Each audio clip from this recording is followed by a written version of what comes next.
Okay, so then we can start with our first case.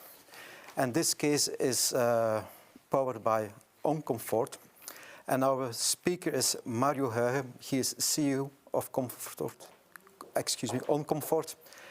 And his talk is about digital therapeutics moving into standard of care.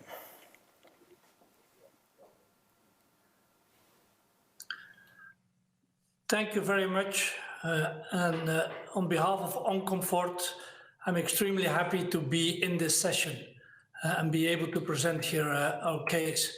As a matter of fact, we are a digital therapy that reduces pain and anxiety without medication. So it's a digital sedation therapy. And maybe you ask, firstly, what is this digital sedation about? And why is it needed to do something without medication? There is quite some interventions that are suffering from pain and anxiety of the patient. About 500 million globally suffer from that. And 60 to 80% of them, of the patients, suffer severe anxiety. That anxiety triggers pain. That pain and anxiety require medication. And the more anxiety, the more pain, the more medication is used, which causes adverse events. These 40 or 50% of the adverse events are related to pharmacological sedation. So this is, as a matter of fact, a huge issue. And beyond that, there is an awareness about the risk of opioids. And the opioid paradox is the paradox where you always need more opioid when you administer to a patient. But what most people don't know is that 6 to 9%, according to a study, of patients who were opioid native before the intervention are becoming chronic users of opioids after that. And in the US, this is a big issue. In Europe, it's less of an issue, but it's also a significant issue recognized by multiple countries. There are two approaches, and they're not new. We're talking about innovation, but basically the fundamentals are often not new. The approaches to manage pain and anxiety, the oldest one is the pharmacological one, and as a matter of fact, the first ether anesthesia for interventional pain and anxiety management and really anesthesia was happening in 1846 already. What most people don't know is that almost at the same time, the non-pharmacological approach came to live with James Esdale, who was applying, as a matter of fact, what was called mesmerism during surgery and really doing what is called hypnosis during surgery. So the technique is old. And the technique is even today applied, and the pharmacological approach is applied worldwide. And that's basically because it was technically easy to handle. But we also have to take into account that there are quite some disadvantages of this. A lot of serious adverse events, 33%, postoperative nausea and vomiting has even become a term, confirmed cause of addiction, and is mainly used during interventions, which means before interventions, most of the people don't use sedation. There is a non-pharmacological approach that really came to grow since 1990, based, by the way, on a Belgian professor, Professor Frémonville in Liège, who applied what is called clinical hypnotherapy in a one-on-one session during operations. And during her whole career, she applied about 10,000 cases from 1990 till today with her team in Liège. But by the way, in France, in Swiss, for example, this is also very much applied and accepted. And in the academic training, it becomes a standard of training within the university education, the medical education. But there is one limit to that. You can only apply it one-on-one. The doctor aside of the patient, a very close relationship here. So how can we remove that limitation without removing the advantages of it? Therefore, we developed digital sedation. We implemented, as a matter of fact, these therapies into an evidence-based environment. And we implemented it in virtual reality, combining clinical hypnosedation together with different integrative therapy approaches. It's in use in daily clinical use already in more than 100 institutions across Europe. In 12 countries, it is in the patient language in 12 different languages, and we have done more than 80,000 cases. The patients get to see a visualization of a session, which is full of all kind of hypnotherapeutic approaches and bring the patient into dissociation. And as a matter of fact, dissociation is a level of deep sedation. And in that way, we're really able to transform the care. We have a broad adoption of interventions which can use that, from light sedation to all kinds of punctures to moderate and deep sedations. And do not hesitate to look to our website, www.oncomfort.com, which really, where in a video you can see how it's applied in daily use. Oncomfort initially started in the oncology area, therefore its name, but today it's a widely approach in healthcare. We have a lot of benefits. 30 to 100% less anxiety, 50 to 100% less pain, proven in all of these things, proven in clinical studies. Up to 100% replacement of the sedatives or the opioids. And it enables to switch from a risky general anesthesia into local regional anesthesia together with digital sedation. 150 to 100% shorter recovery times, and today, no reported side effects. And there is a high satisfaction and engagement of patients, because through our digital sedation, using the mobile application, the clinician can continue to communicate with the patient. So the proximity is there. This is widely understood by clinicians and by patients, and this is the way it's used by a clinician while the patient is really undergoing his session with virtual reality. For the patients, it's a different approach, and look to the patient engagement where they really recognize this is a very warm approach. It gives an extra dimension to care. We talked about technology that has a human dimension or a patient engagement. This is important. Now, to really scale up and become a standard of care, also digital sedation needs to be, as a matter of fact, meeting the criteria to qualify. And the criteria to qualify is, firstly, it needs to be clinically proven. How does it work? Does it really work? There needs to be clinical evidence, proven efficacy or effectivity. And it needs to be proven add value above current care. And all of these things we've been looking at. But what a lot of people forget when we talk about digital therapies is that there is also, besides that, the requirement to really comply to all the rules of a medical device.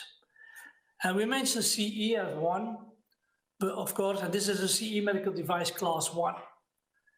But it also needs to be compliant to the medical device regulation from 26 May 2021 onwards.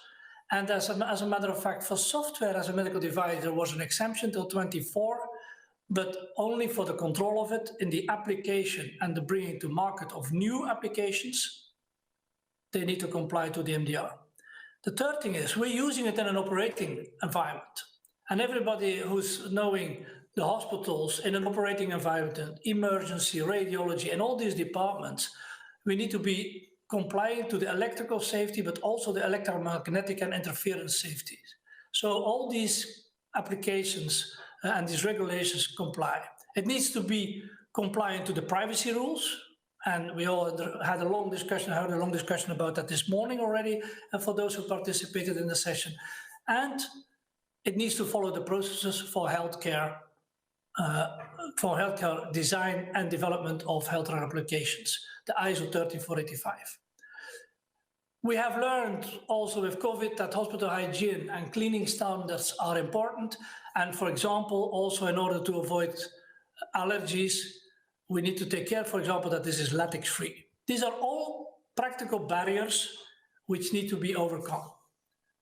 The second thing is innovation that transforms the patient care. And we need to transform the patient care and take care that in order to really be able to become a standard of care, we have worked on bringing the care transformation into life. And this is a tough one. The change will only happen if the digital therapy is integrated in the patient workflow and the clinical workflow. And secondarily, the opportunity which is in the technology. Let me give the example for this digital sedation. You can move general anesthesia cases into local regional anesthesia cases with deep sedation.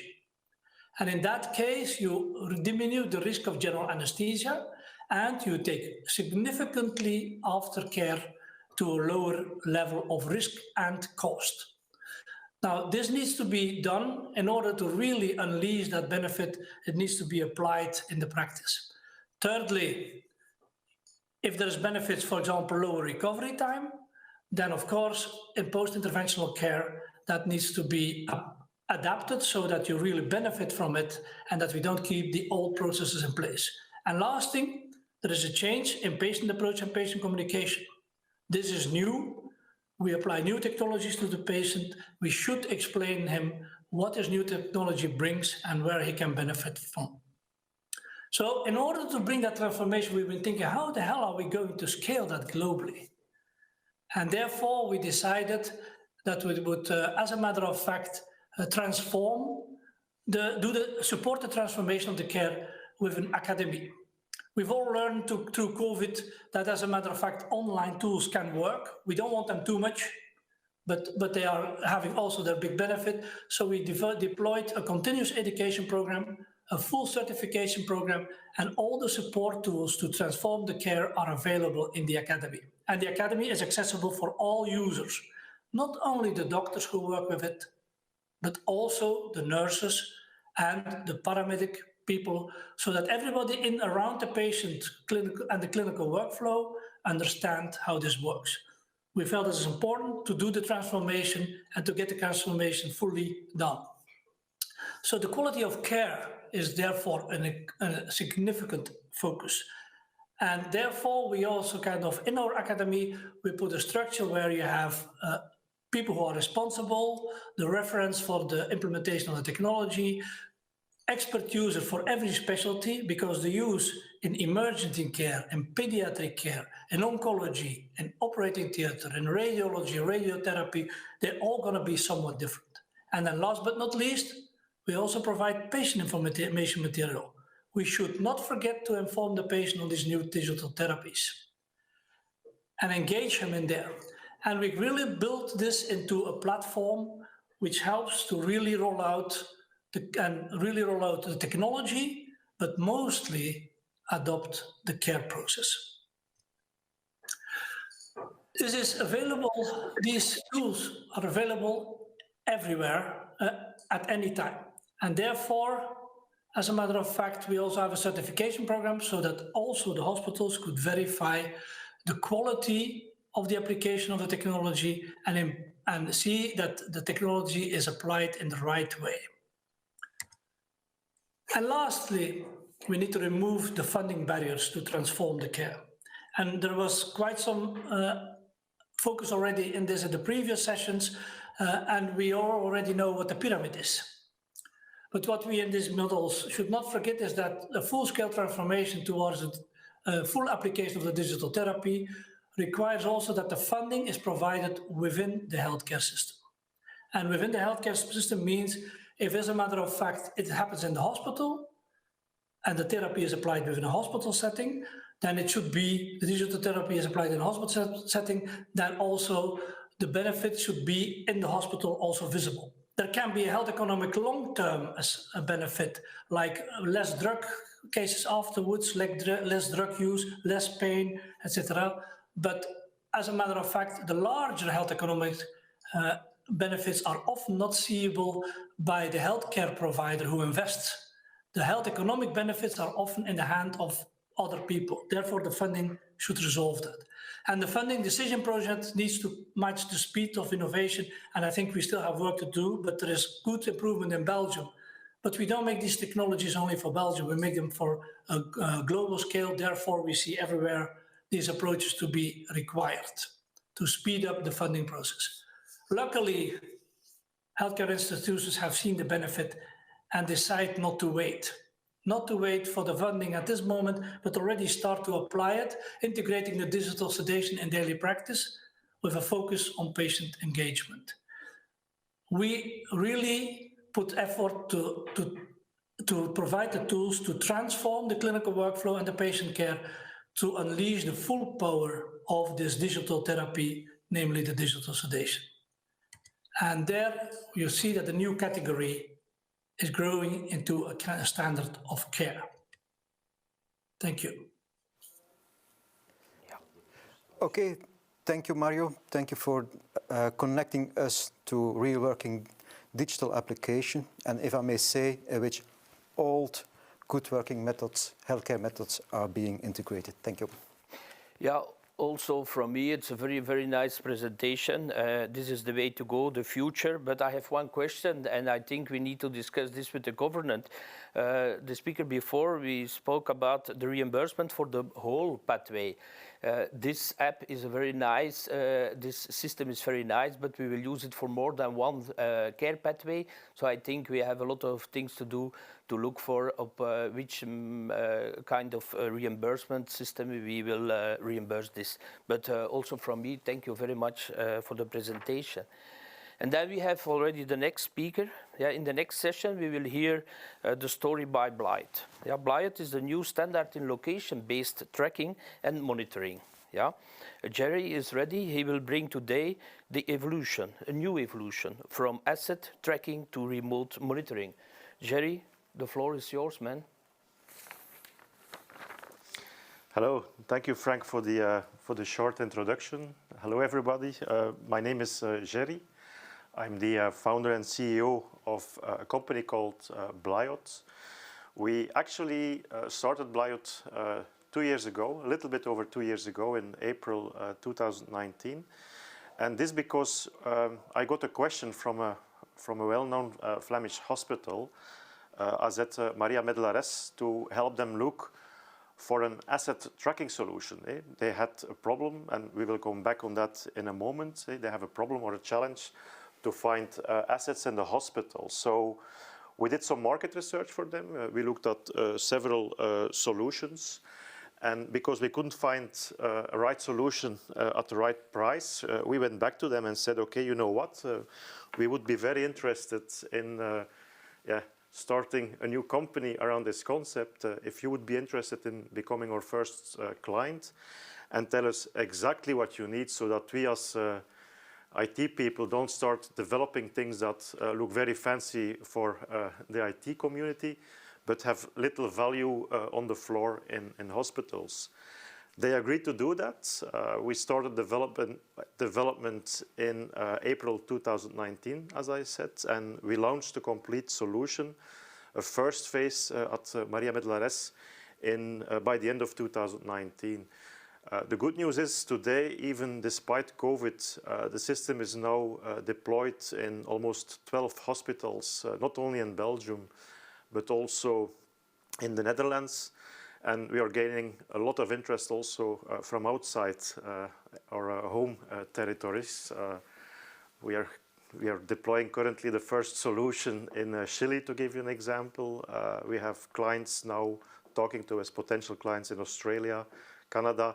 So it proves that there was indeed a solution for a good asset tracking solution in the market, and we are happy that we could deliver something. So today, the presentation, I will briefly talk about our solution, but also what we see as coming in the next phase, namely remote patient monitoring, using, in fact, the same technology. If you look at asset tracking, it always comes back in hospitals, but also home and elderly care institutions, to a couple of questions, namely stressed medical staff looking for equipment, hospitals that don't have a clue how often assets are being used, like pumps, to give an example. And because they don't know how often they are used, they very often order extra equipment. So they don't have a way to calculate what we call asset utilization. We see also a lot of assets that are no longer available in the hospital. Are they lost? Are they stolen? And also questions regarding, is there a way to optimize process flows in hospitals? And since the start of our company, we probably spoke with 50 plus hospitals who gave us very, very valuable feedback. And one of the things we discovered that in a hospital, typically you have around 10 moving assets per bed. So a hospital of, for instance, 500 beds, they have 5,000 assets that are moving around in the hospital. The average value of such an asset is around 4,000 euros. So hospital 500 beds. We are talking about 5,000 moving assets with a total value of 20 million euros. So, and the question, of course, is where are these assets? Are there ways to see where they are? Can you notify us if something gets lost and things like that? The Blyott solution consists of 4 parts. We have small, inexpensive Bluetooth tags. The whole solution is based upon the latest Bluetooth technology. And these Bluetooth tags are fixed, for instance, on a bed or on a pump. These tags, they broadcast a signal every 5 to 10 seconds. And this is picked up by the second component. This is called the Bluetooth Locators. And in over 50% of the installations we currently did, the Bluetooth locators are actually Wi-Fi access points with built-in Bluetooth support. So many hospitals, and we estimate it's over 50% already, they have access points with built-in Bluetooth, which means that we can use the existing infrastructure, which means that the solution can be deployed very easily and very fast because, we don't have to install anything physically. So the tag broadcasts the signal, it's being picked up by a Bluetooth locator, and then it's streamed to the Blyott cloud platform. Our solution is only cloud-based. It's not possible to run it on premise. And because it's cloud-based, it allowed us to offer something to the market that's quite affordable and is also very, very scalable. And then finally, we also have what we call REST APIs. That's then the fourth component, which allows us to build our own web and mobile applications. But to give you an example, many hospitals are using tools like Ultimo or Planon or Topdesk to do asset management. And we already integrated also with these tools to make it even more easier for them to retrieve assets that they have. The use cases, it always starts with localization of assets. Where is the pump? We get now more and more questions for patient flows. A patient enters a hospital. The question is then, how long does he stay at the patient room? At the waiting room, in the operation room, surgery room, in the recovery room, etc. So these are also solutions we can help address.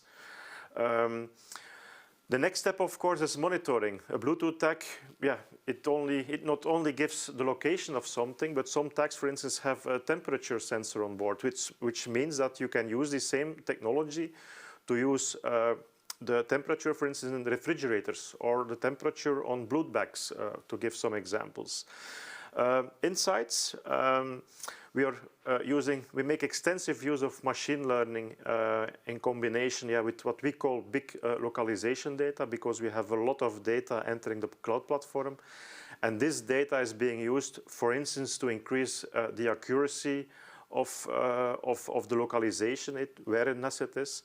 But we do many more things with that, and I will give you an example in a moment. That's called Insights.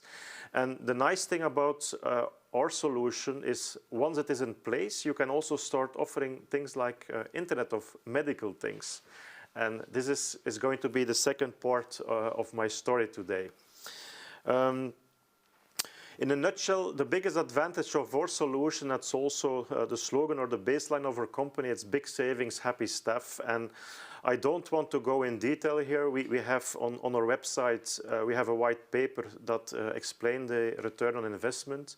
But what we have seen, and as I said, we have already implemented our solution at several hospitals, is that there is a return on investment of less than 4 months once you start deploying this solution. So when I go talking to hospitals, the first thing I say is every moment you wait by implementing this, it's actually a waste of money because you can start saving money with this solution. What I propose now is that we take a very brief look at a customer testimonial. As I said in the beginning, the first customer was AZ Maria Medlares. And I'm very happy to show you this little movie explaining how our solution works in practice.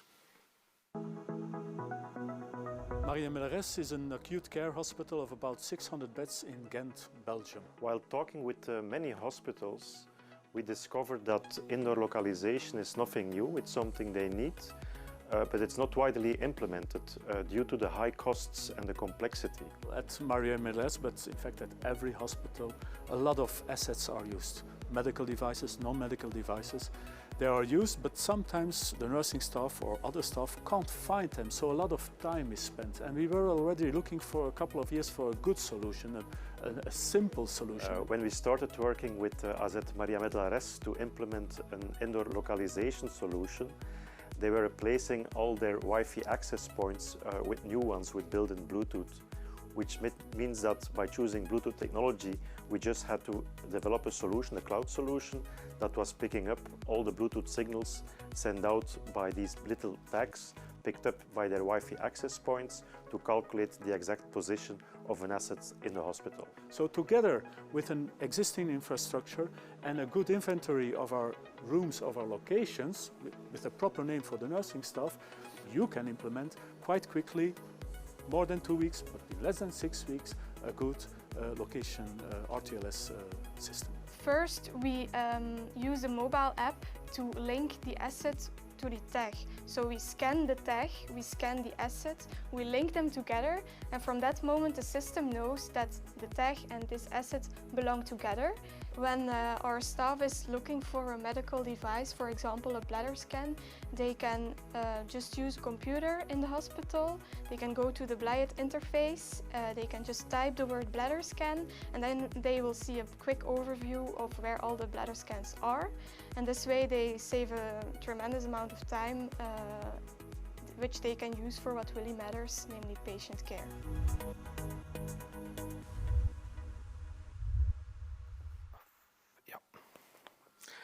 So I hope you also find it a nice movie.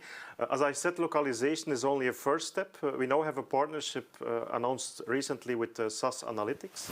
And one of the things we are doing with this big localization data is, of course, doing certain analytics, like, for instance, the utilization of assets. This is an example of ECG equipment, how often they are used in a hospital, purely based upon their location. But it does not stop there. The first question was, where are my patients? But the next step is, how are my patients? And to give you an example, this is, for instance, a current patient bracelet that hospitals are using to do, for instance, to know where a patient is. But I'm proud to show you a first prototype of a next thing that's coming, probably later this year, which is our bio bracelet. And this one does not only gives the location of a patient, but can also do the monitoring of certain health parameters like HR, heart rhythm, respiration rate, SpO2, and movement. And in the next phase, we also are thinking about adding blood pressure, core temperature, and hydration.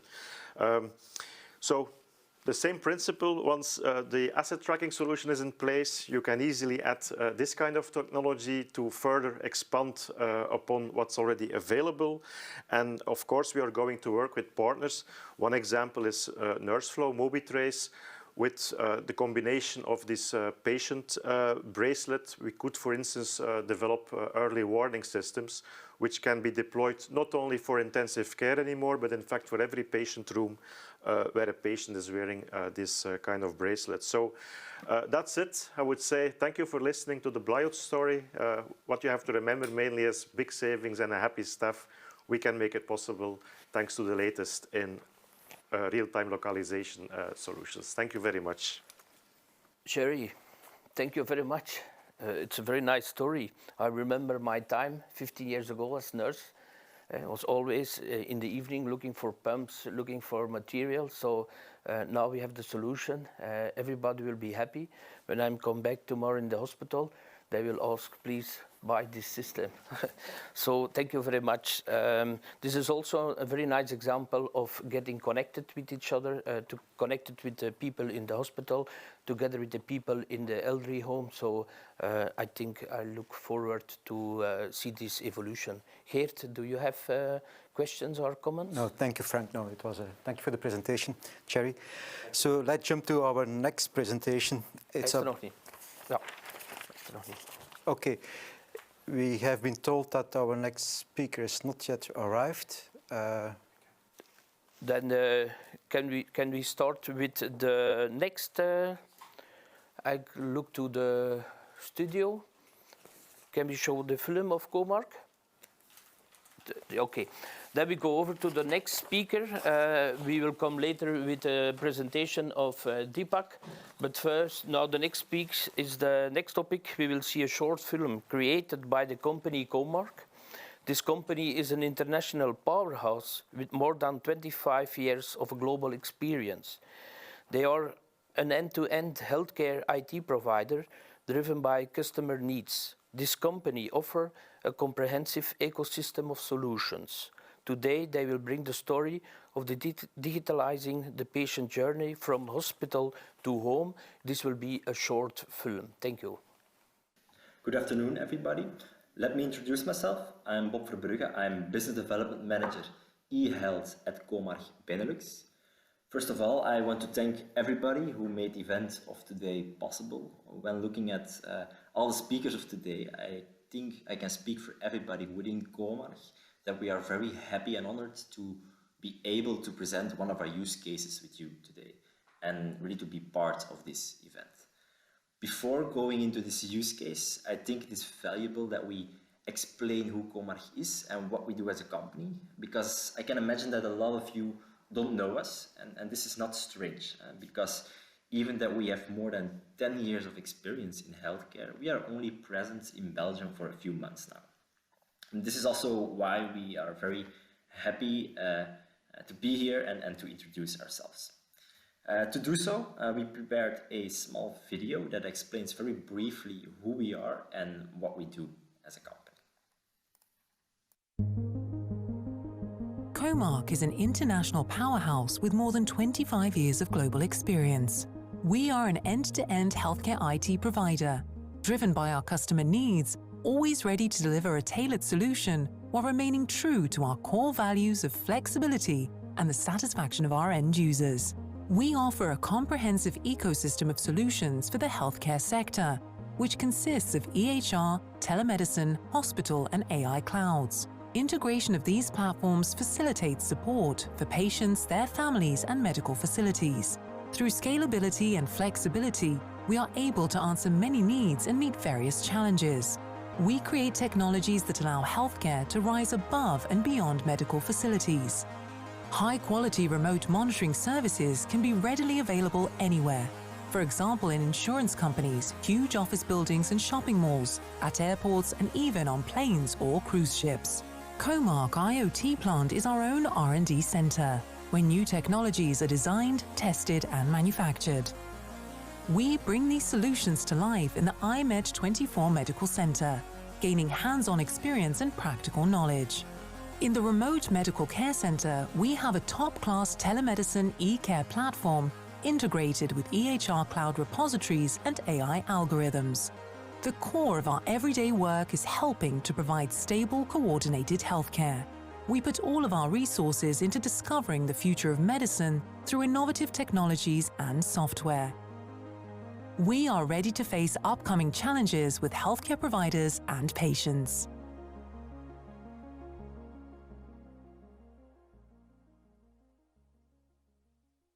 As you could see in the video, Comarch has a wide portfolio going from full hospital information systems to everything regarding telemedicine or telemonitoring. An important part here is that in the Benelux market, Comarch mainly focuses on telemedicine solutions. So this includes our patient engagement app and also our remote care solutions, of which e-care platform really is the backbone. Our e-care platform then can be linked to multiple telecare measurement tools or solutions, and all this allows us to bring, together with our partners, healthcare outside of the hospital to the patient's home. Now, one of our partners at the Copernicus Hospital, which is one of the biggest hospitals in Poland, will explain who they are, what they do, how they are working with us, and how they are using one of our tools. Aleksandra Wasilewska. I'm a project manager at Copernicus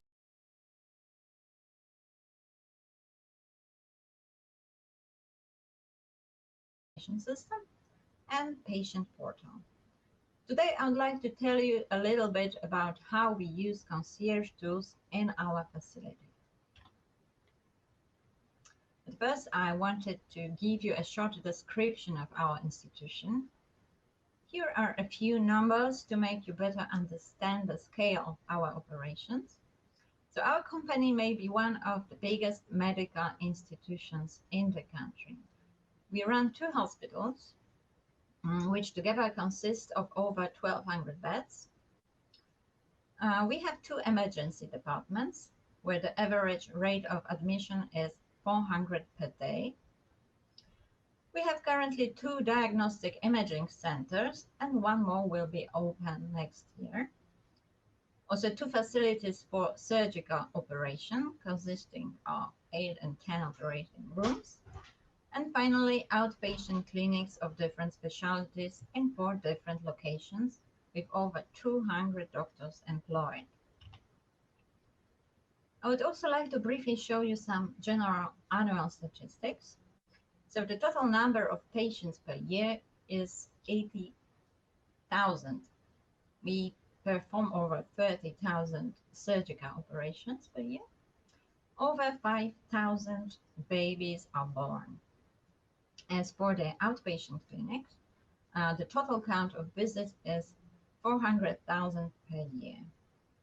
And since March, we've been also running a temporary COVID hospital of about 500 beds, with half of them being used at the moment. So how does Concierge tool help us in our work? This slide lists all the various models available to us in the patient portal. And at this moment at Copernicus, we are using e-registration, e-results, and video consultation models. As for the grayed out models, we are open to implementing them in the near future.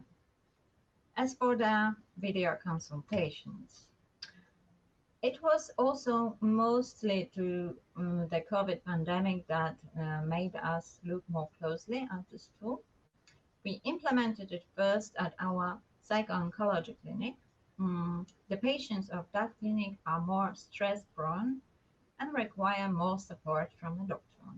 It's important for a doctor to keep an eye contact with a patient at all times. And with a lockdown, a live video visit was a perfect and only option. And in this slide, I would like to present you how the patient portal looks like in our facility.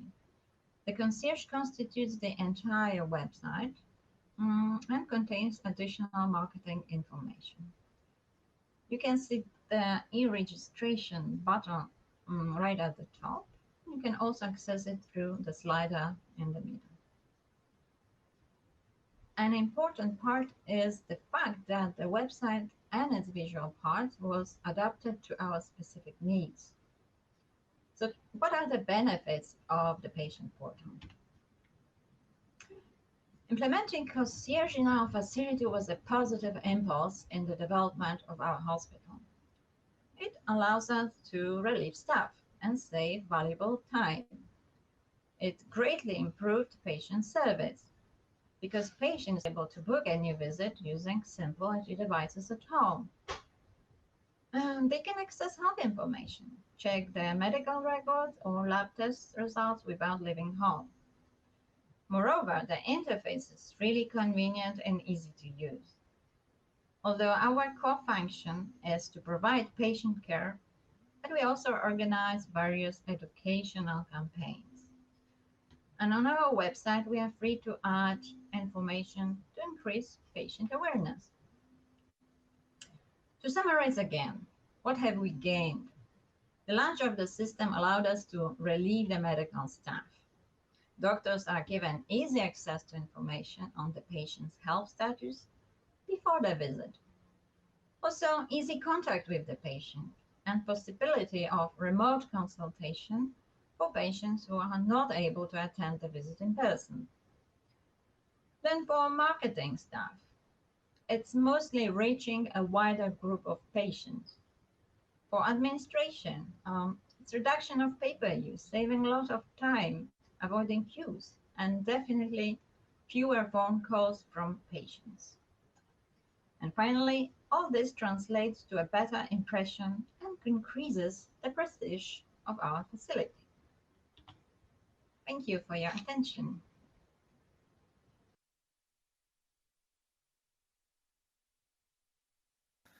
I want to thank Alexandra again for presenting this use case. We really appreciate it, and we are convinced that in the future we can work together again for hopefully other innovative projects. So with that said, I want to conclude this presentation with a few words and an invitation to everybody. I already mentioned it, that in Comarch we have a broad portfolio and we have experience in all levels in the healthcare sector. But we are only able to really bring value to the patients and the healthcare practitioners if we work together with them. Therefore, we at Comarch are continuously looking for partners who want to work with us and share experiences and together digitize the patient journey from hospital to home. Okay, thank you everybody for joining this presentation, and if you have any questions or you want to know more, you are more than welcome to visit us at our booth where my colleague Quinten and I will be present all day. Good afternoon. We saw here also a very nice example of an app that we can use. Today is the issue and the get connected. Here we saw the connection between physician and the patient and also with the caregiver. I think this is the future. So thank you very much for this nice presentation, and we will see more and more of these apps in the future. Geert, the next speaker is already... Indeed, the excellent technical staff running here found our next speaker, Deepak Calra. So his talk is about a medication app for traveling patients. What are the customer expectations? Deepak is a good friend of me, and I'm proud that I have been working with him for more than 15 years. 5 years ago, we started together a very exciting journal, IHD. Deepak started his career as a GP in London. Soon he felt the need to develop his own GP or EHR system, and so he fell in love on health data and semantic interoperability. That was the start of a successful career as researcher. Today, he is the president of IHD. Deepak, the floor is yours. Thank you very much, Geert. Can I just check if you can see my presentation screen? We do. Good, that's great. That's all I can see. I can't see you anymore. So thank you very much for inviting me to give a presentation to all of you. I'd like to present an innovation area that in fact we've been developing, but a huge amount of the work has actually been done by an Italian SME called Data Wizard, and I'm actually presenting to some extent on their behalf. We are partners together in a project called Unicom, a European project. And the focus of this one is about an app that helps you to explain your medicines to a doctor when you're visiting another country and you suddenly need help, or if you need to buy a medicine and make sure it's compatible with other things that you're taking. So what is Unicom? Unicom is a European project that is trying to help make sure that any medicine that is prescribed or purchased or used anywhere in the world can be identified in a standard way. And that's because today, medicines identification is not that robust internationally. There's a lot of national medicines identification going on, which makes cross-border collaboration, cross-border safety quite challenging. So in this context, a survey was undertaken across Europe, only at the moment focusing on adults, to find out what they would feel about using an app that they might engage with if they are traveling to another country or if they live near a border and need to travel regularly between countries. So that was the purpose of this. And I'd like to start by introducing you to two stories, two patients. The first one I'm just going to do verbally, and that's Piero. Piero is Italian, 64 years old, and he works in a dry cleaning shop. He's married with a couple of kids. He's passionate about cycling, please remember that. And he has diabetes, and he takes treatments for high blood pressure. But the truth is, Piero's not that brilliant at memorizing and remembering and explaining his drugs. So in this particular story, and just start at the top left, Piero goes on a cycling holiday in Croatia. And I'd like to just reveal to you that Piero does not speak Croatian. Now, while cycling, he falls, he breaks his leg, and actually in the ambulance crew would really like to administer a medicine to him. But the struggle would be that they don't know what's safe, because even if he shows his medicines to them, they're written in another language, the brand names are from another country, they're not necessarily capable of working out what's safe to give him. But with an app that provides a Croatian view on his Italian medicines, they can give him the right treatment in the ambulance, and of course the hospital itself can give him the right treatment.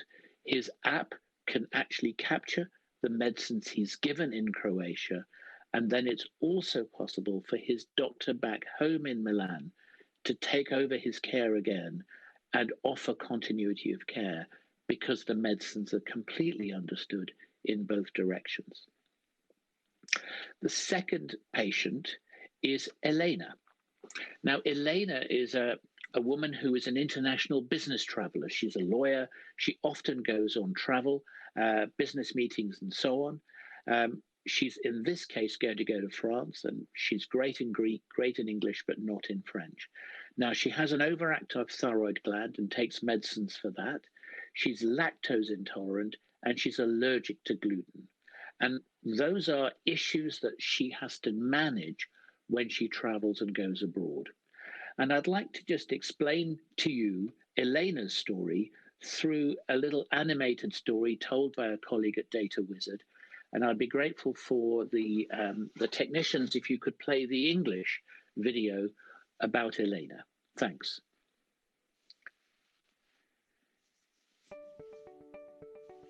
Once upon a time, in a not-so-distant future, Elena sets off from her home in Athens, Greece, on a flight to Brussels.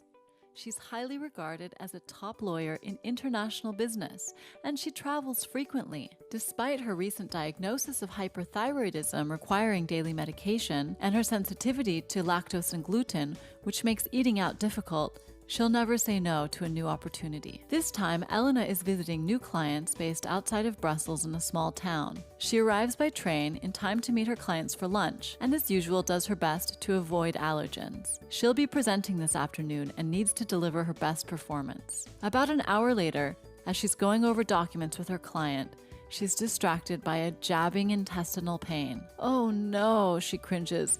It's one of the most common symptoms likely related to something she ate at lunch. She looks in her bag desperately for her allergy medicine, but she doesn't have it. She starts to panic and her stomachache is getting worse. She excuses herself from the office and on her smartphone finds the closest shop where she can buy over-the-counter medicine. It's a small-town local market, not a pharmacy, and the clerk doesn't speak English or Greek. Elena locates the medicine section, opens the Unicom app on her phone, and begins scanning barcodes of products on the shelf. Though she can't read what's written on the packages, in the app she has direct access to the electronic product information in her own language.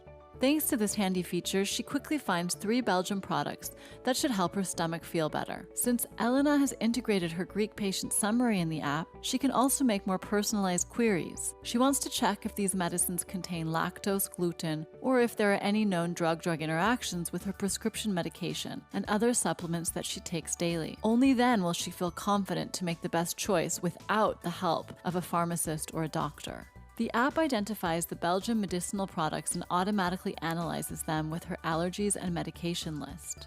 Based on the results of the analysis, Elena is able to eliminate one drug because it has gluten and one that interacts with her thyroid medication. She is so relieved. Potential disaster avoided. Elena purchases the safest medicine with confidence and takes a dose immediately without having any doubts or concerns. She's determined to get back for her presentation and certain her discomfort will soon pass. Her Greek patient summary is automatically updated in the app with the Belgian product. This will be helpful to have on record for her next doctor visit, just in case. "That was a close call," she exclaims under her breath as she returns to the office just in time. She'll likely double-check that she has her allergy meds before departing on her next trip, but at least she knows that when in need, she can resolve her medicine needs quickly, effectively, and safely under stress in a foreign country.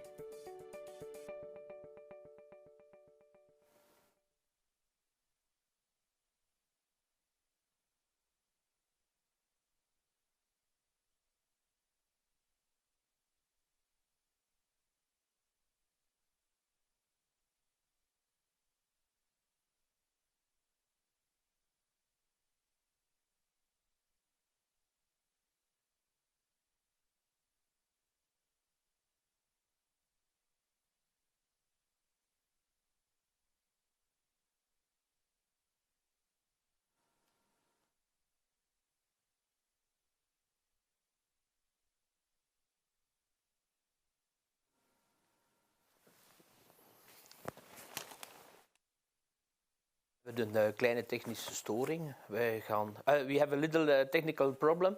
We will solve this problem in a few moments, but I think already we have seen a very nice presentation here.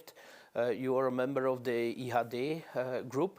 What do you can explain more about this new type of project and evolutions?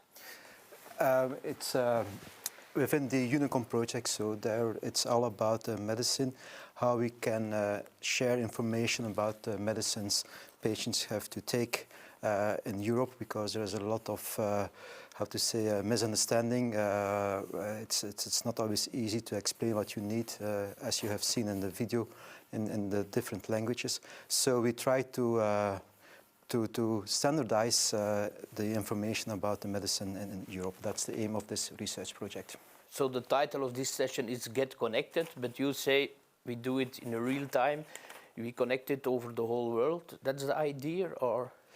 It's a European project, so let's start with Europe, and then let's hope that we can go further, of course. For example, indeed, IHD is also opening the doors towards the whole world. Yeah, but it's, let's say, get connected to the medications taken by the patients, yeah. Okay. So you think the evolution will be more patient integrated, that the patient will take care of his own care program, or what do you think? Of course, yes, that we see already a long time. It's not only linked to the digitalization in this world, but indeed more and more the empowerment of the patient. And I think thanks to the apps that are being built and then offered, I think the voice of the patient will become stronger in this landscape, yes.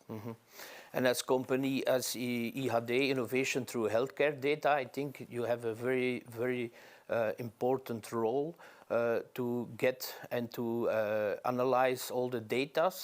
Yeah. What we are very interested in is we strongly believe that data is important. As mentioned by Professor Mark Knop this morning, digitalization will help us in the future, but I would like to go more specific in that data will help us to improve, let's say, the healthcare, or to optimize the healthcare, or to make it more sustainable. So we believe that data collected via these apps, but not only via mobile apps, but any kind of application, is crucial for the future.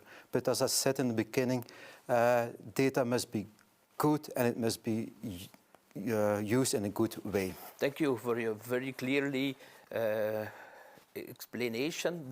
I think the technical problem is solved, and we go back to Deepak. Deepak, the floor is yours.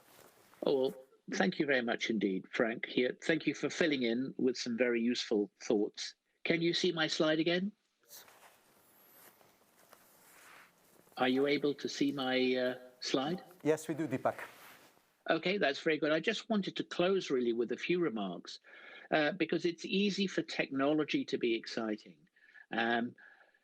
But actually, do people want it? And so this is a survey, and I want you to see that when we asked, would you rate an app of this case, of this example, important?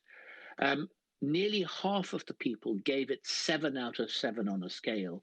But if you take into account the people who also said 6 out of 7, then really we're looking at nearly 3/4 of the survey said they felt that this app is important. We asked also about the ability to scan a barcode on a package in the way that Elena's case highlighted. And you see again that a very high proportion of the survey people felt that this is a function they would like to have. What you might find even more interesting is this chart. If the app was able to also cross-check against your own medication, so not just a medicines checker, but medicine and your allergies and your summary, in the way that Eleanor was trying to do when she was picking her allergy medicine, lots of people think this is something that they would really regard as important. And then finally, and I think this is a really interesting finding, you know, in Europe, many of us are still used to our public health system or our insurance system really looking after the things that cost money.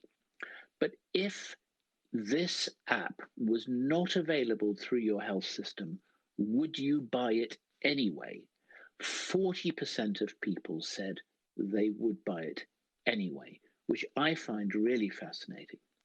So I just wanted you to be aware that there is a real consumer interest for having this kind of app, even for paying for it. It's just a way of showing you how exciting and important this universe is.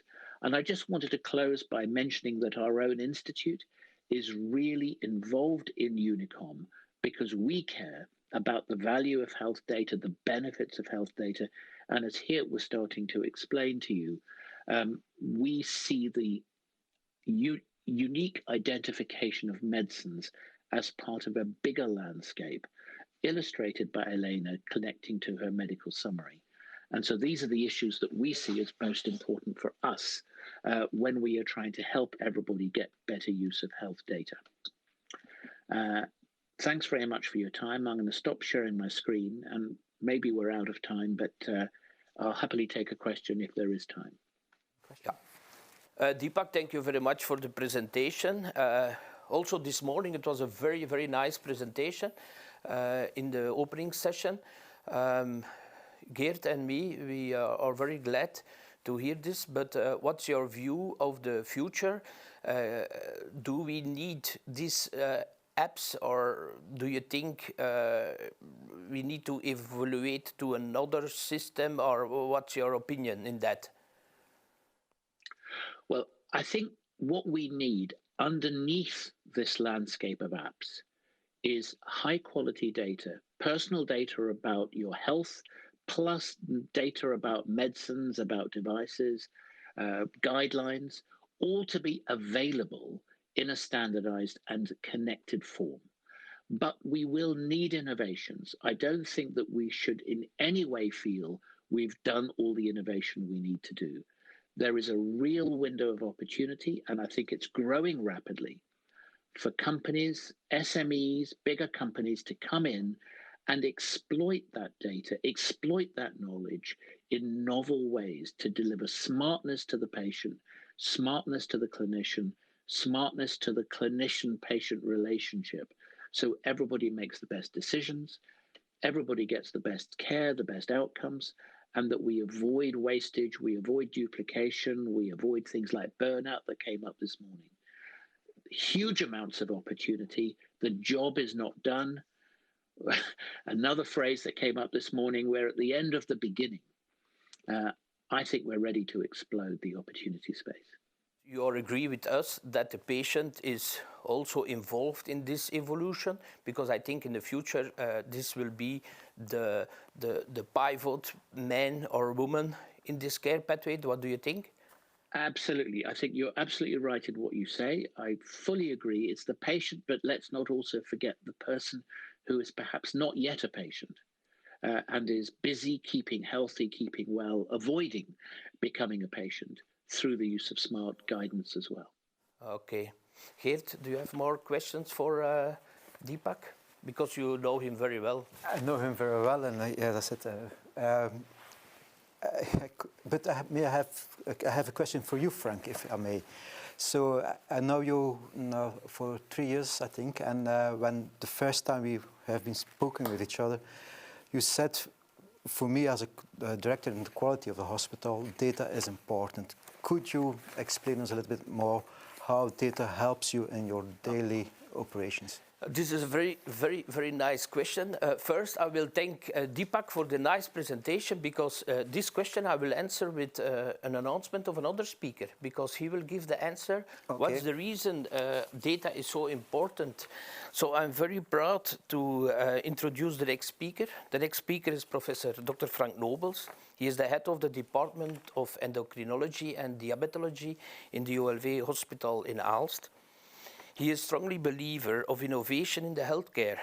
In 2019, he launched a new treatment method for type 1 diabetic patients, and this with the use of artificial pancreas.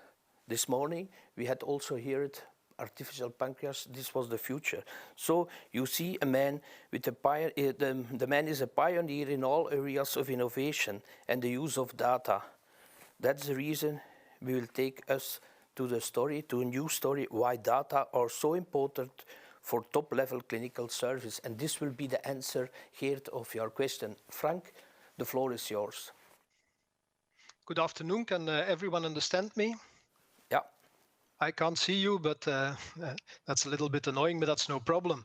I've seen a lot of high-tech technical digital solutions now, so I'm going to give you a more down-to-earth lecture and convince you that data are extremely important for high-level clinical medicine. And as Frank already said, I'm a diabetologist, and we diabetologists have a long tradition of dealing with a lot of glucose data, trying to get a grip on them. And what you see here is the old-fashioned way, an old diabetes diary, but it gives already a lot of useful information on blood glucose values. You see insulin doses, you see insulin corrections, you see extra high carbohydrate intake, you see physical activity. So the old-fashioned diaries already gave us a lot of information, but of course it was difficult to grasp. In the modern diabetes world, we look to glucose sensor data, where we get a lot more info, especially on glucose evolutions, but with less info on insulin and on lifestyle. But with experience and in interaction with the patient, you can distill a lot of information out of them. And for instance, we have a lot of experience, so we see at a glance that this patient overcorrects hyperglycemia. You see here an hyperglycemia, he overcorrects it, he has a hypo. Again here, hyperglycemia, hypoglycemia afterwards, hyperglycemia, hypoglycemia afterwards. So we will instruct him to avoid excessive correction doses. But now, as Frank already said, we have hybrid closed-loop pumps, sort of semi-artificial pancreases, where we have to deal with a lot of integrated data, as you can see here in the dashboard of one of our patients. So this brief introduction just to make the point that we are data people. We use data for daily clinical practice, but also to monitor quality and to innovate. And I'll show you in a short time frame a few examples. This is Dirk, one of our active type 2 diabetics. And of course, I can't show you the photo of the real Dirk because of his privacy, but this is his real left foot. We have a big diabetic foot clinic, which is a referral center where we see a lot of patients with complicated diabetic foot wounds. And I dare not to show you the ugliest wounds, but this is already a quite complicated one, going from the plantar forefoot through the bones of the forefoot to the second and the third toes. Because of loss of sensation due to neuropathy, Dirk didn't feel this and only remarked that there was a problem when he developed a fever. And we treat many of these people, and of course we want to know what our results are compared to other Belgian diabetic foot clinics and even compared to international standards. And for that purpose, we have several years ago set up a quality assurance project, which we call ICAT Foot, which is in collaboration with what is now called Cienzano. And for this quality assurance, every Belgian diabetic foot clinic, and there are around 26 foot clinics in Belgium, provide data allowing us to get anonymized benchmarkings. And here you see our case mix, showing that we see very complicated wounds in our diabetic foot clinic. The three most important parameters are critical ischemia, a bone contact lesion, and systemic infection. And you can see that the percentage percentages here in our center are much higher than the median values of the other Belgian diabetic foot clinics. So we see we have a severe case mix. Okay, do we treat these people well? Of course, everyone gives antibiotics to such complicated infected wounds.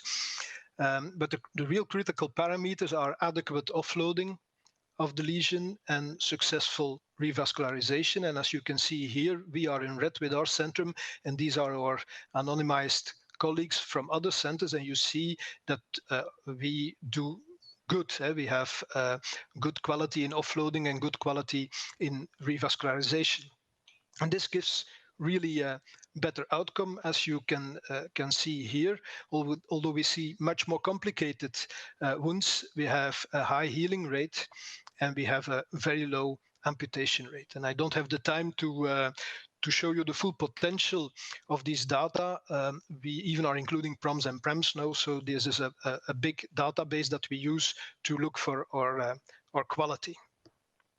Now, you can imagine that these data are important to motivate our team and also to improve quality, because not all parameters are always optimal, so you have to work at certain parameters, and this is what we call a quality circle. You try to improve, and then if you have improved for certain parameters, other centers get into the tail of the curve and will try to improve. So this continuous quality circle will lead to progressive improvement.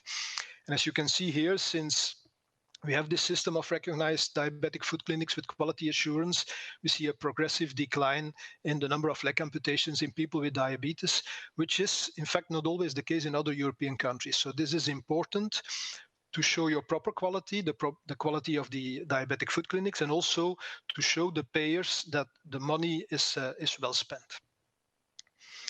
So we are really convinced that it is essential to gather data for quality control. We not only do this for diabetic foot, we do this for the entire diabetes care. And this is a print of a flyer for patients that we developed 2 years ago, where we show them their results of the type 1 diabetics in Belgium. And as you can see, quality improves, not only quality of blood glucose regulation, but also cardiovascular parameters, less smokers, better blood pressure regulation, better cholesterol regulation, and this really pays off in reduced diabetes complications. You see that in between 2001 and 2018, the number of eye complications has decreased from 45 to 35%, blood vessel problems from 19 to 16, kidney problems from 25 to 19, and foot problems from 27 to 13%. So care in diabetes centers in Belgium is of very good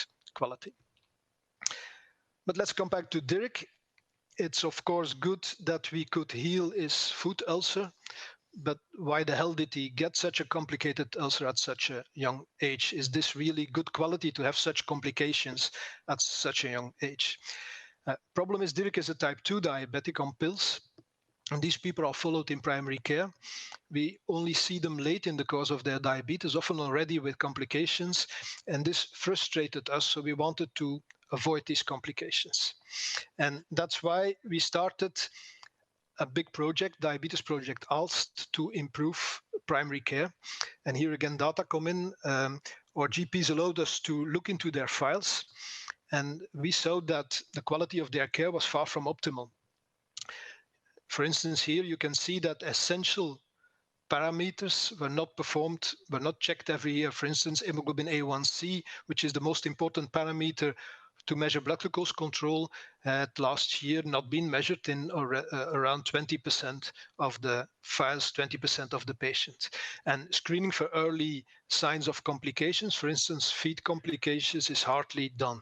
And this was not due to lack of motivation, otherwise these GPs wouldn't have allowed us to see, to look into their files, but was rather due to gaps in their knowledge and lack of administrative support and lack of support for education of the patients. So we again started a quality circle and took several measures. We engaged diabetes educated nurses for primary care. We gave training, we created a website with protocols, etc. So we created what we call specialist supported primary care for diabetes. And you see that GPs in the beginning reluctantly, but after a while clearly started to collaborate with us. And the results were clear improvements in blood glucose and cardiovascular parameters, and a lot of patients got education. And the result was thus clear improvement of care. And these results really impressed the health insurers. And they rapidly implemented this way of working with the introduction of the so-called diabetes care trajectories in the entire country. And in many countries, we see that collaboration between GPs and specialists is not easy. It's often rather competition than collaboration, while our system facilitates collaboration and facilitates mutual appreciation between primary care and specialist care. And this has been very helpful in the last years in the meantime, because in the meantime, type 2 diabetes care is getting much more complicated because of the introduction of several new medication classes. It's very difficult to choose the right approach for the right patient. So a good interaction, a good collaboration between GPs and specialists is really essential. And so we want to start good care as early as possible. And in follow-up research, we proved that what had worked locally in Aalst was also effective in the rest of Belgium. So you see that gathering data is important for a good clinical practice.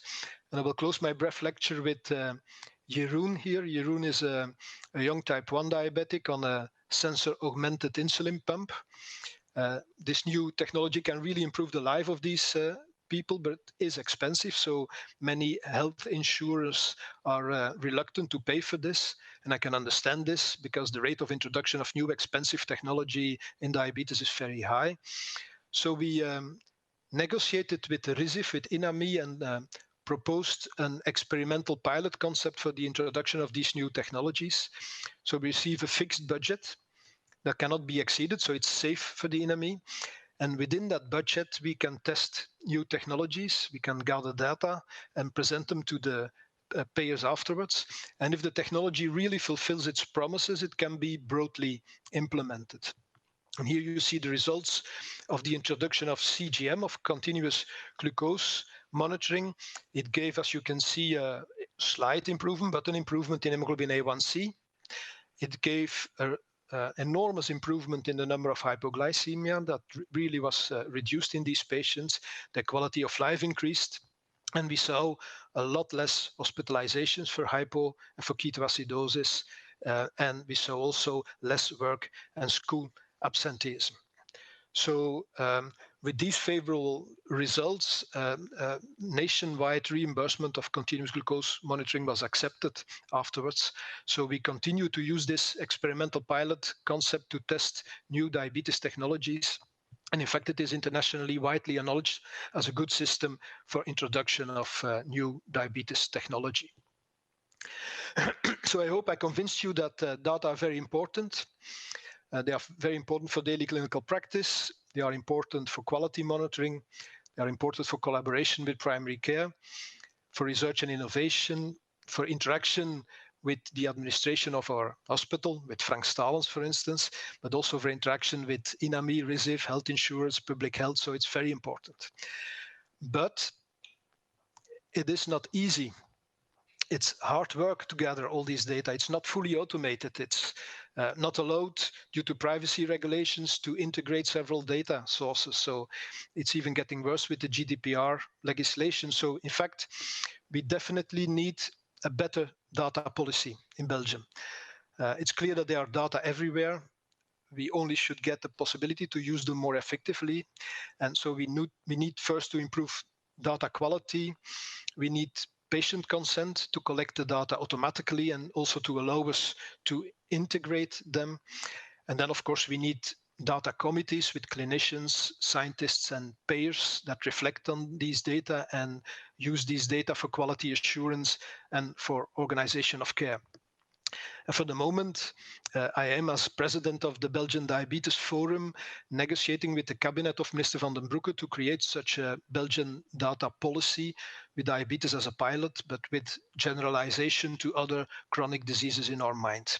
So we hope that in the future we will have more automatic ways of creating the data and also of integrating the different data. This is what I wanted to share with you. Thank you for your attention.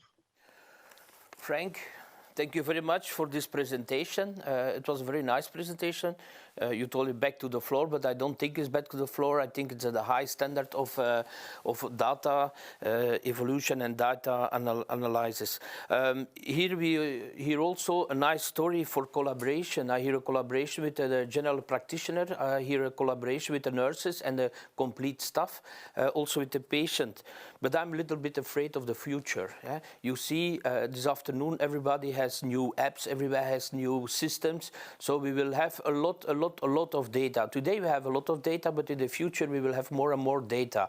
You say, okay, we need to sit together with the government to organize something, but are the hospitals already clear and ready to analyze these data, to support you? What is your opinion there?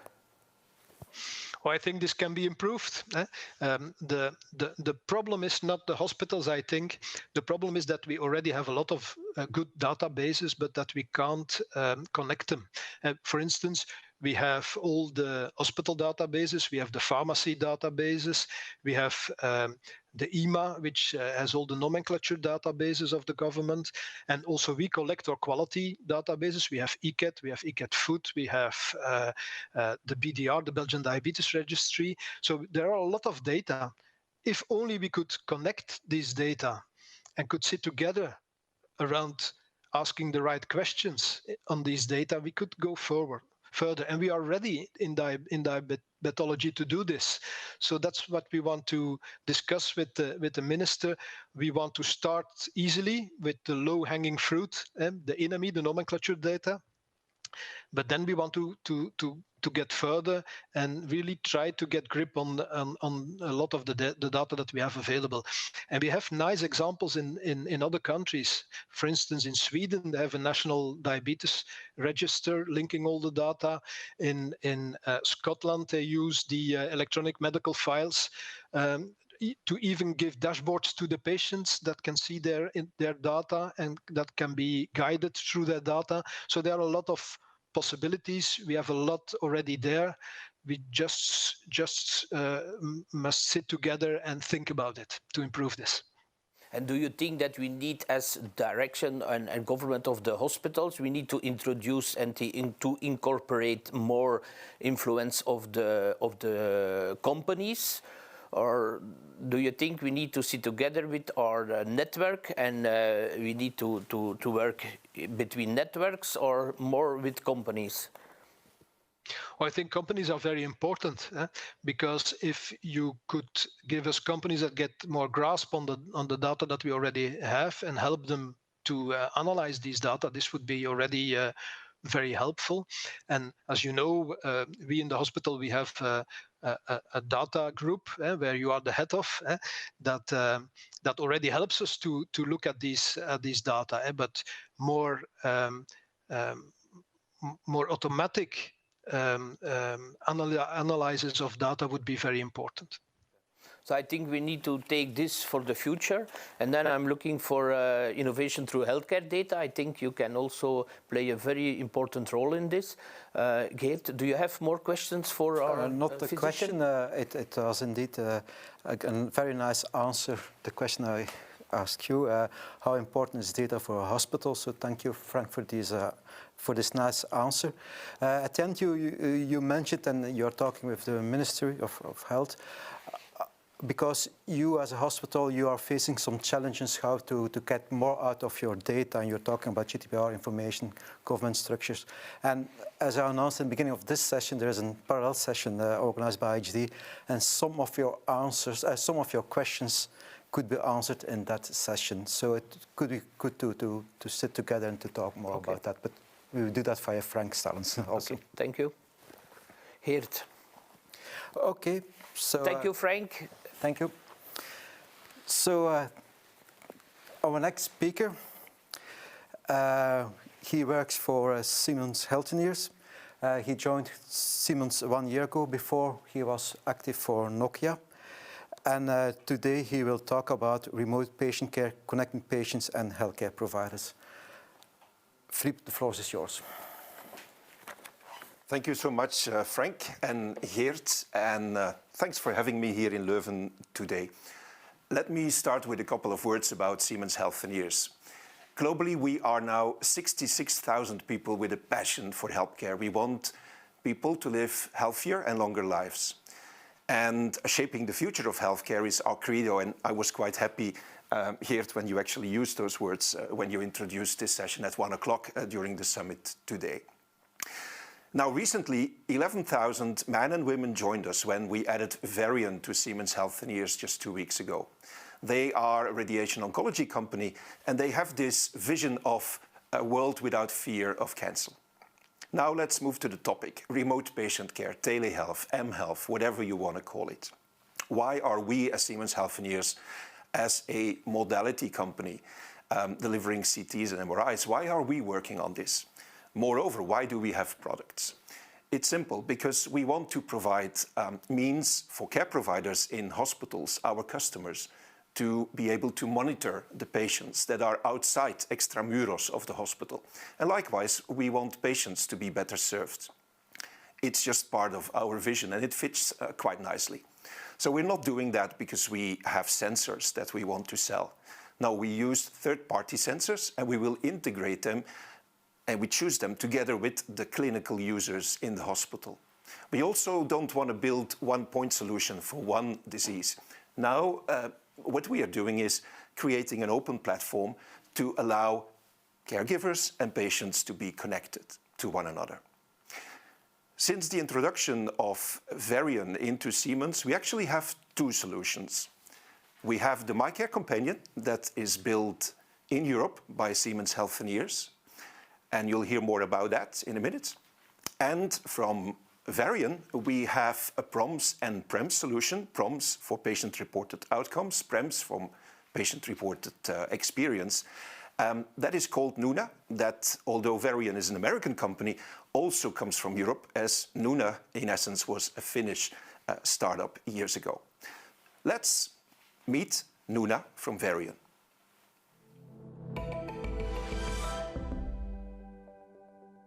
Nuna is a patient outcomes management platform that engages cancer patients in their care and helps clinicians provide high-quality, evidence-based care. With real-time access to patient-reported information, Nuna helps streamline clinical workflows, automates patient management features, and provides access to data insights for proactive, value-based care. Nuna is a digital companion designed specifically for cancer patients that engages and informs patients before, during, and after their cancer treatment.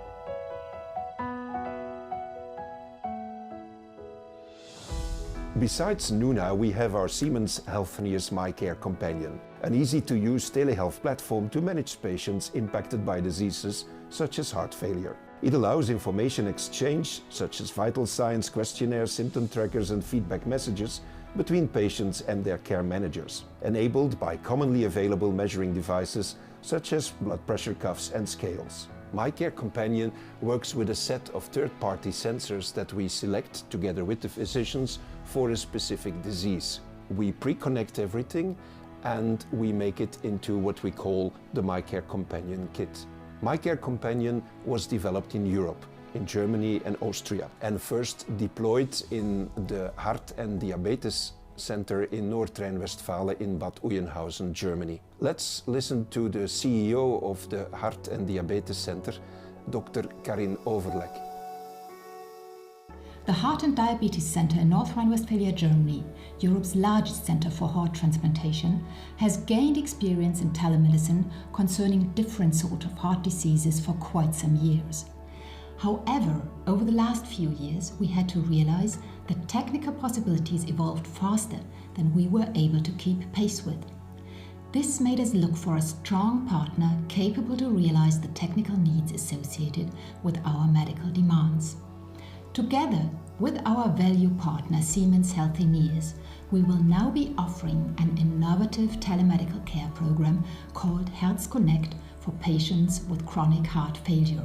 The aim of the program are improving the health of heart patients and slowing down the progress of chronic disease thus leading to a reduction of unplanned hospital stays associated with cardiac decompensation, as well as a higher quality of life and improved patient satisfaction. You may ask yourself, why would a patient and why would a hospital use mobile health applications or remote patient care applications for better management of people with chronic diseases, such as chronic heart failure? Let's ask what I would call a topic specialist, Professor Paul den Dale. Professor den Dale is Professor of Cardiovascular Pathophysiology at the University of Hasselt. He is the past president of the European Association of Preventive Cardiology, and he's the chair of the Department of Cardiology here at the Jessa Hospital. I started researching remote care in mainly heart failure patients about, more than 15 years ago. We all felt that the classical way of treating patients was helping them from one hospitalization to the next one. And so we needed something to make sure that when they are back home, that they could be followed up in a professional way without causing too much burden to the hospital and to the doctors in general. So we have been doing research in heart failure telemonitoring and tele-rehabilitation.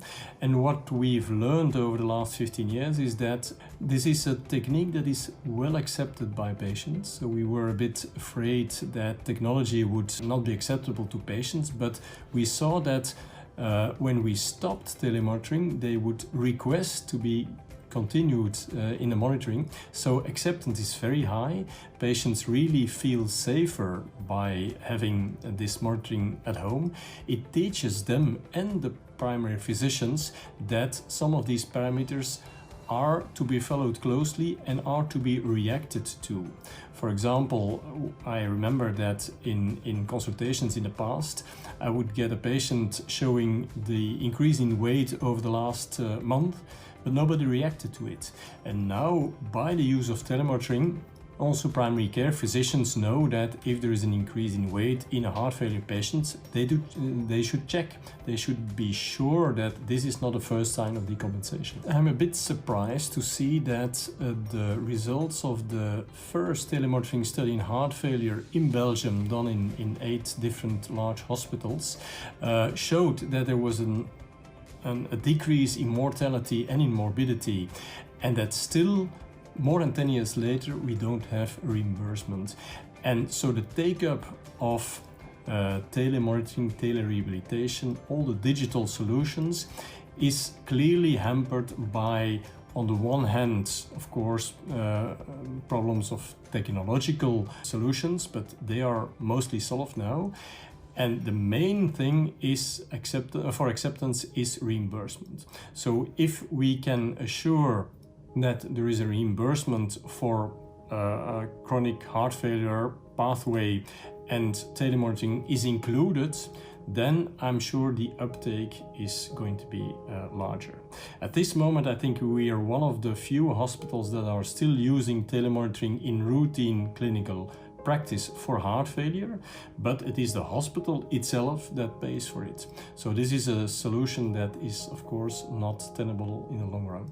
I think that telehealth solutions, when they are used properly, can be cost effective, even cost saving. Of course, it depends on what personnel is behind this solution, because even if you have a good technological solution, there is always nurses, cardiologists, primary care physicians that are needed to look at the data. But when embedded in a good health system and when directed to the highest risk patients, this is certainly a solution that can help us reduce hospitalization costs, and by that way being cost effective quite easily.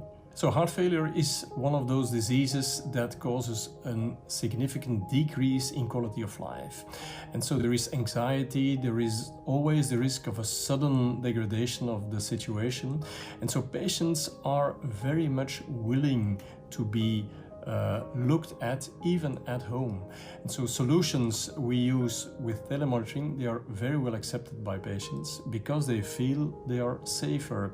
They feel that the episodes in the hospital where they are just lying and having difficulty breathing are decreasing. So in general, I'm convinced that telemonitoring can help in keeping the quality of life of severe heart failure patients at a good level.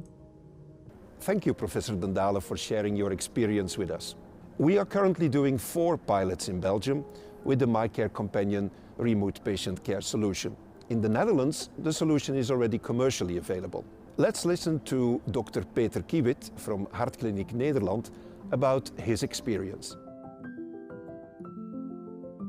I think that the added value of remote monitoring of patients is that it improves the self-management and self-reliance of patients. They get more insight in their own health. Moreover, eHealth may help to substitute care from the second line to the first line, so you get the right care on the right place. On the long run, eHealth may even improve the care of patients. And it may also be a solution of the widespread problem of shortage of health staff. Hartkliniek is a national organization including 13 outpatient clinics with 21 cardiologists working at our organization, which includes about 70 employees at this time. Yearly, we see about 10,000 new patients in our clinic. The remote care platforms are definitely here to stay. In cardiology, I think there are 4 areas where telemonitoring is especially useful. The first area is chronic heart failure. It can also be used in patients with rhythm disorders, especially atrial fibrillation. eHealth is also useful to monitor patients with uncontrolled hypertension. The 4th group, which I identify, are patients which participate in a cardiac rehabilitation program. In the Netherlands, there is also reimbursement for telemonitoring in these patients. For connection to telemonitoring platforms, patients often receive a ready-to-use kit with pre-connected devices and a dedicated smartphone. Especially when you start up a program, I think this is a good solution, especially with respect to security of transfer of medical data, but also when you have technical problems, so you can arrange a technical support program.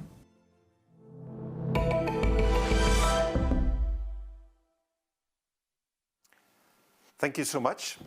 Frank, I understood that you might not still have a question. Yeah, first of all, thank you for the presentation. Nice film. Telemonitoring is the future. I believe in it, especially for patients. They will have less anxiety of the future. But I'm a little bit afraid of what is your vision? And telemonitoring is a standalone system. Or is this integrated in it EPD of the hospital? How far do you stay today with Siemens and your telemonitoring? That's a good question, Frank. I just mentioned in the movie that we have been doing 4 pilots. In fact, we just started the 5th one in a hospital here in Flanders. And when I look at the outcome of the first 4, there are 2 things that are really striking. The first one is related to the patient. We have to make it as easy to use as possible and take away all the technical concerns from the heart failure nurses staff, for example, in the hospital. The second one is really about a wish of the staff in the hospital to have an as tight as possible integration to the EMR or the electronic patient dossier. So I think that's simply crucial. And that's why we are currently discussing with several EPD providers about integrating our solution as far as possible, and ideally through the use of HL7 FHIR interfaces with the EPD. So we are open to it, and we believe it is just needed as much as reimbursement. And until today, do you have integrated in an EPD system? Do you have already did it in a hospital? We haven't done it in Flanders because we are still preparing the commercial launch. However, we already have an interface available whereby we can extract all patient information from a database, provided they also have so-called CPQM, which is a FHIR interface available. But as said, we have started the outreach to the main EPD suppliers in Belgium, be it in the Walloon area or be it in Flanders, to try to work together with them and do the integration once instead of having to do it in every single hospital. So it's a matter of working together and willingness from both parties to do so. Mm-hmm. Then I had a last question. The telemonitoring, you receive every moment of the day alarms and information for the nurses during the night, or the nurses who are the practitioners in the hospital. Don't we will have in the future increased pressure from them, or how do you see it in the future? Because otherwise, when a nurse need to work the whole night for the patients, and they also need to evaluate the incoming alarms, this will be a problem for them. Well, that's exactly why we are building medical devices and not just health apps. Mm-hmm. And part of that medical device is, in fact, algorithms that take care of watching over the incoming data, but also the responses to questionnaires, to symptom trackers, and the evolution thereof. And taking that data and then doing an automatic prioritization of the patients on behalf of the staff. Don't forget that already today in heart failure centers, you have the so-called heart failure nurses following up people, calling them on a regular basis, and so on. So we think we actually can take away part of that work by the use and the integration of tools like My Care Companion. Okay, thank you very much, Philip. Geert, do you have questions or? No, thank you. No questions. Okay, thank you very much. Thank you, Philip. Thank you for joining us here. Geert. Okay, we can go to our last case. So after having heard cases from the ICT industry, medical device industry, hospitals and knowledge centers, we want to jump to another stakeholder group, and that's the pharma. And for the last case, we are happy to present you a movie powered by Roche.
Roche is supplying expertise and innovation to transform care.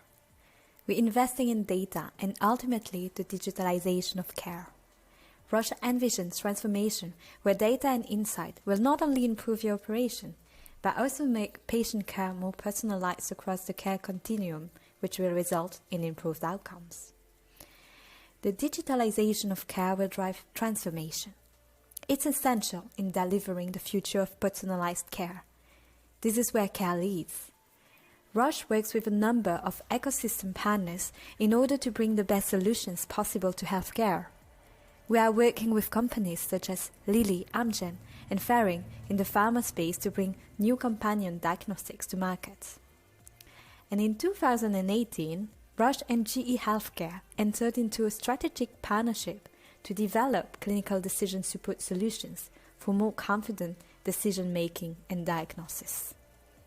This partnership are only the start. Roche continues to combine our expertise with others to ensure healthcare transformation improves care for all. Humans are very good at bringing expertise, instinct, and experience into clinical decisions, particularly with edge cases. Machines are very good at computation at scale, advanced pattern recognition, analyzing vast amount of data, and doing so more real-time than humans.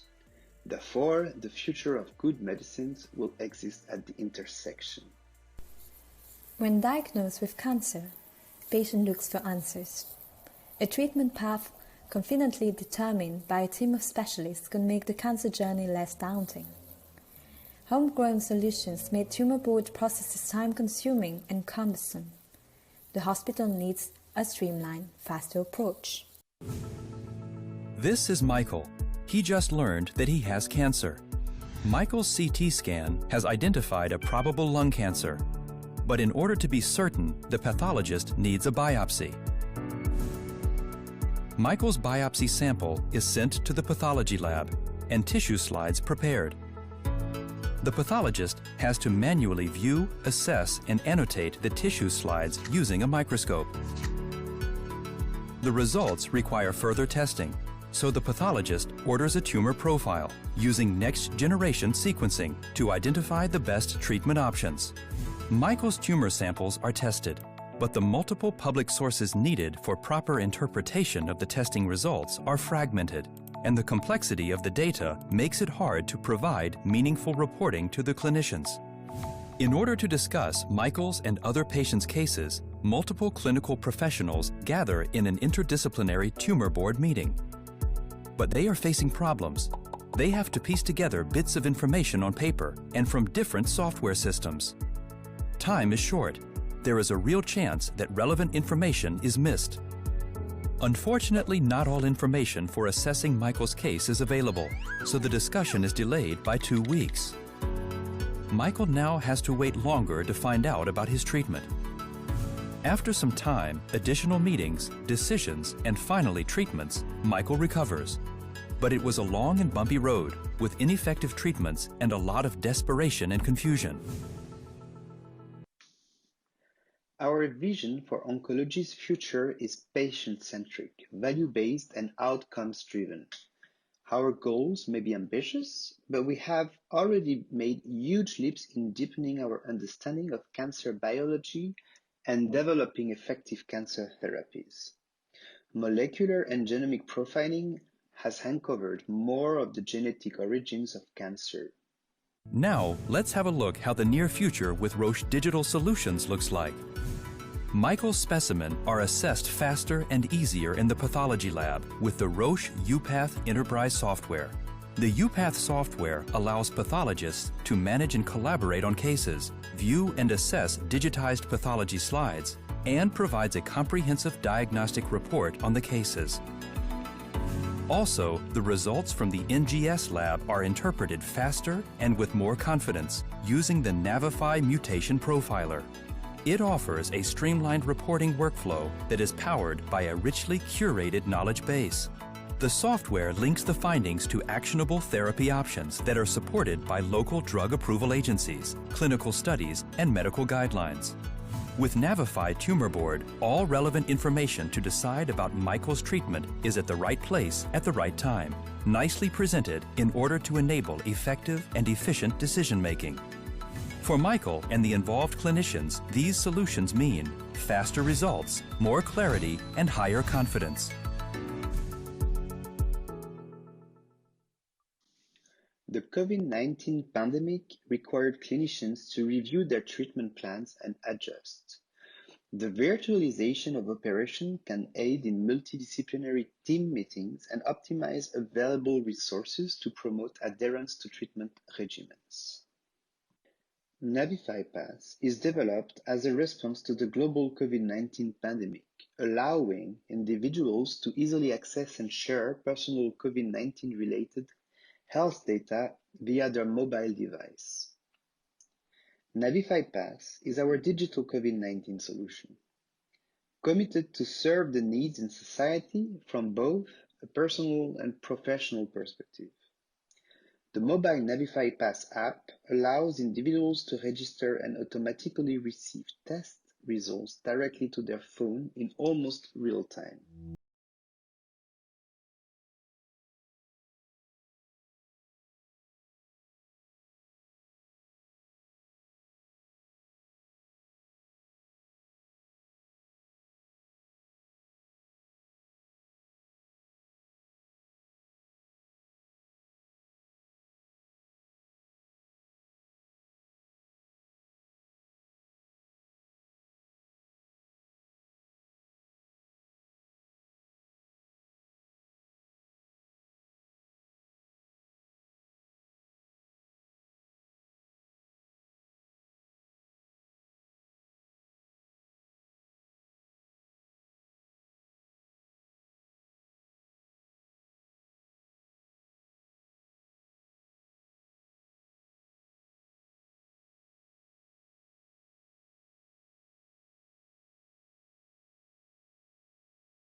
As healthcare experiences change and disruption, our responsibility is to identify where we help to deliver value with innovative solutions that enable sustainable and improved patient care. Navify Decision Support Portfolio is a fully integrated portfolio of scalable, secure workflow solutions and apps designed to support care teams with analytics and actionable insights. Virtual platforms can provide access to real-time data such as complete patient medical history and most recent medical information. This means that advanced, comprehensive, personalized care can be provided more effectively and efficiently than before. These realities create a need to improve how health data is gathered, documented, shared, and interpreted. Through tools that support virtualization of care, clinicians can now streamline patient data, efficiently collaborate in one shared dashboard, share information with colleagues, and support continuity of patient care.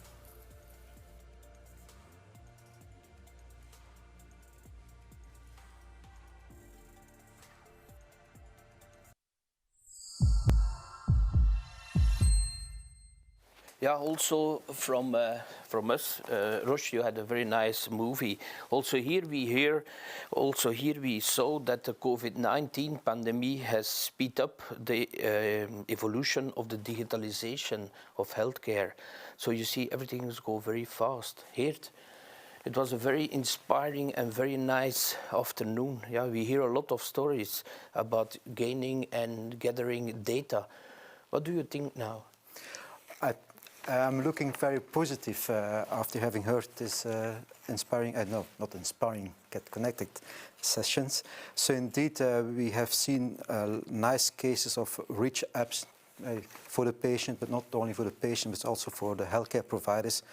And these apps helps connect the different players within the healthcare sector.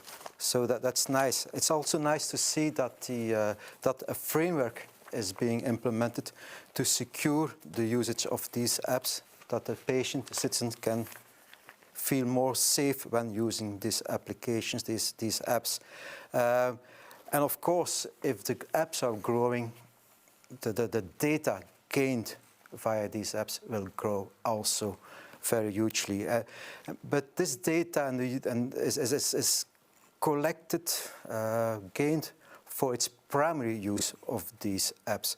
So my main question is, okay, are we fully aware how much we can learn from this health data that is gained via these rich apps? And also, how can we ensure trust in the reuse of this mobile health data now to enhance tomorrow's healthcare? So we will take it with us to organize a new session of data in the healthcare. Thank you for your opinion. We are at the end of the session. I want to thank all the speakers for the inspiring and very clear presentations. This morning we started with the session Get Inspired. Later we get connected. Before we will start with the session Get It Done, we will take a break of 20 minutes. At 50:45 we will start the last session, but we will start this session in the Roularta studio in Zellik. I will thank everybody for the presence, and we see each other in 20 minutes. Thank you very much and have a nice afternoon. Thank you, Geert. No, thank you, Frank.